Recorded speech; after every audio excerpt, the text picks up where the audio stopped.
కృష్ణావతారంలో మరో రహస్యం శ్రీకృష్ణుడి నుంచి మన అవతార పురుషుడిగా మనం గ్రహించవలసింది.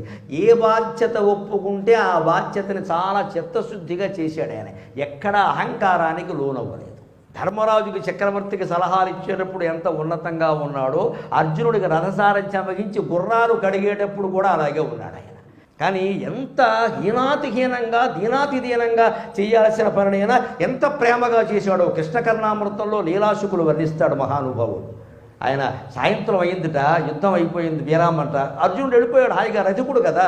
4 గుర్రాలని తీసుకుని ఈయన చెరువు దగ్గరికి వెళ్ళేట, కడగాలి గుర్రాలని. ఎలా కడిగేట? ఉట్టినే కడుగుతారండి. నకనియమిత కండూన్ పాండవస్యందనాశ్వాన్ అనుదినమభిషించన్ అంగుళిస్థై పయోభి.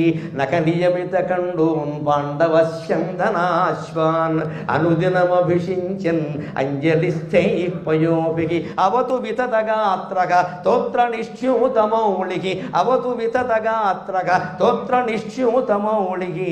దశన విరుధృత రశ్మికి దేవకీ పుణ్యరాశి.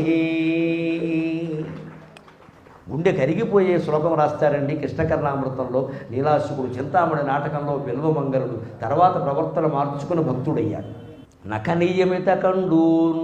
గుర్రాలని కడగాలంటే ముందు నీళ్లు పోస్తే ఊరుకోవండి, బాణాల దెబ్బలు తగిలాయి, ఇసక పడింది, దుమ్ము పడింది, ఒళ్ళంతా చీదరగా ఉంది. కృష్ణ పరమాత్మ చేతులతో గోకెట్ట పాపం.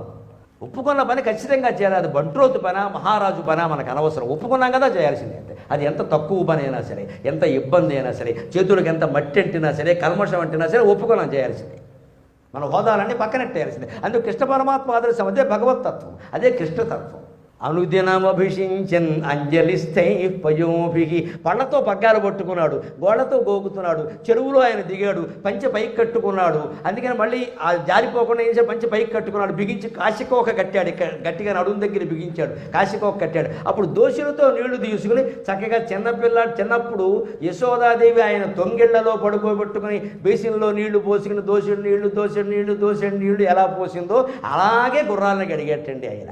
యశోద రుణాన్ని ఈ రకంగా తీర్చుకున్నాడు ఆయన. ఆయనకి యశోదకి గుర్రానికి తనకి భేదం తెలియదండి. భగవంతుడు అంటే అర్థం అది. విశ్వం విష్ణువు, విశ్వమంతా విష్ణువు.